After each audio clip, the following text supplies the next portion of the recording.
আবারও পড়ছি আলাম তারা কাইফা ফাআলা রব্বুকা বিআসহাবিল ফিল।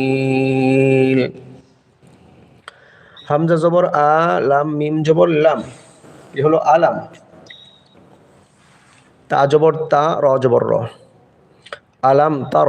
এই যে এখানে একটা ভুল আছে, অসংখ্য লোকে এই ভুলটা করে, এই ভুলটা খেয়াল করেন। এই যে এই ভুলটা, আলাম তার কাইফা, কাফ ইয়া জবর কাই, ফা জবর ফা, কাইফা। আলাম তার কাইফা ফা আলা, ফা জবর ফা, আইন জবর আ, লাম জবর লা, ফা আলা। তো ম্যাক্সিমাম লোকে এই যে ভুলটা করে থাকে, এখানে পরে হলো আলাম তার কাই ফা, ফা আলা পরে। এটা উচ্চারণটা ভুল, একেবারে মারাত্মক একটি ভুল। সঠিক উচ্চারণটা হবে আলাম তার কাইফা ফা আলা। কাইফা একটি শব্দ, আর ফা আলা